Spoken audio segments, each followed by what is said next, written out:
I really, truly did not want to have to make this video because it's just, at this point, it's just embarrassing. The sheer lack of respect that Jalen Hurts just doesn't seem to get from anybody anymore. And I'm not talking about those in the media. We got a lot of boneheaded people like Emmanuel Ocho talking about the Cowboys being one Eagles offseason away. That's another topic. And yeah, sure, of course, any team is one Eagles offseason away. But when you got a team that has no run game, that has an aging offensive line, a quarterback that either can't stay on the field or can't show up in big games but puts up them big stats, one good wide receiver with no support from his supporting cast, and a defense outside of Micah Parsons and maybe Trayvon Diggs that does not show up. Yeah, they're one really good Eagles offseason away. But regardless, that's not the point of this video. I just wanted to touch on that real quick because it's just one of the many laughable things.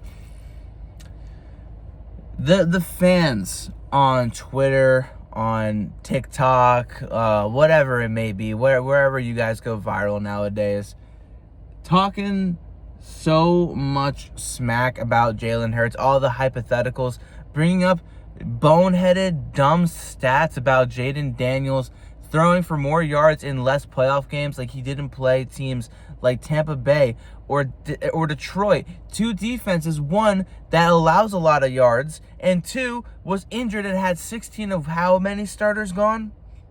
Like, what are we comparing here?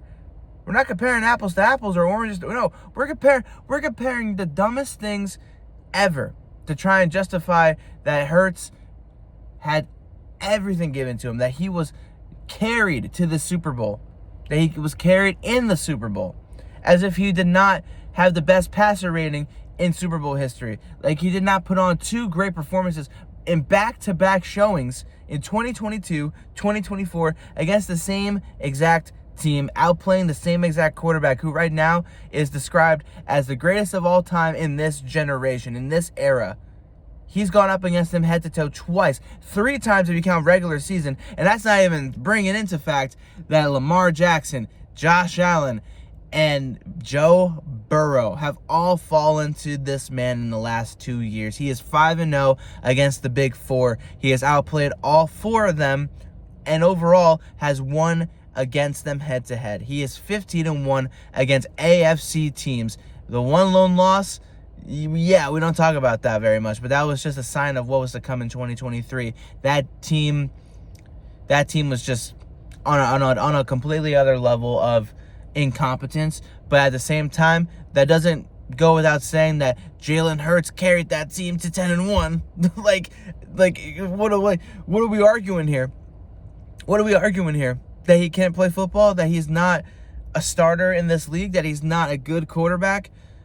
I don't see anyone else doing what he's been able to do over the last 3 seasons. I haven't seen anybody outside of Patrick Mahomes replicate this sort of success, get a Super Bowl ring, a Super Bowl MVP. Like, what more do you want from him?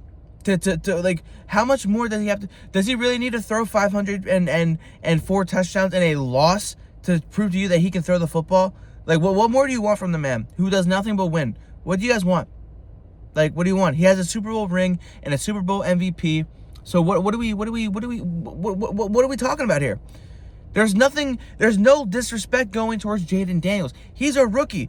If we're talking about the team effort and that it's not just on Jalen, well, guess what? It's not just on Jaden either. Like, the defense couldn't stop Saquon. The defense couldn't get pressure on Jalen Hurts. Going to the Rams game, defense couldn't stop Saquon.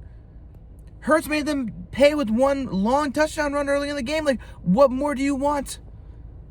You don't want winning plays. You want the cute, fancy, great-looking statistical play that doesn't do anything for you come big-time moments like Justin Herbert. Like, my man threw 4 interceptions. He threw more interceptions than he did in one playoff game all season. And you'll have him higher than Hurts.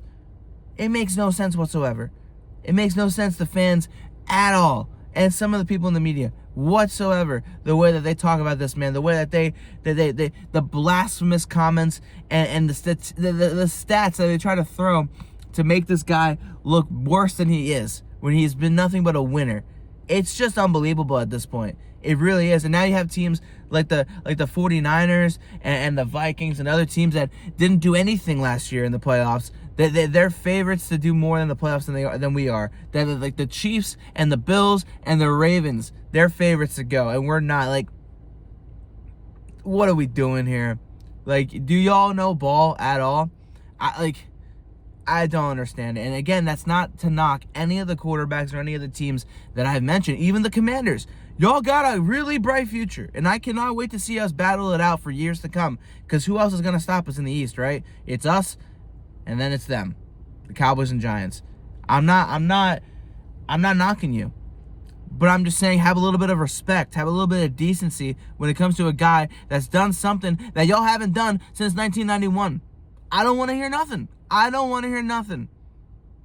3 Super Bowl appearances in 8 years, 2 of them with Jalen Hurts, and 1 of them resulted in a win and a Super Bowl MVP for Jalen Hurts. That is the fact, and that's that.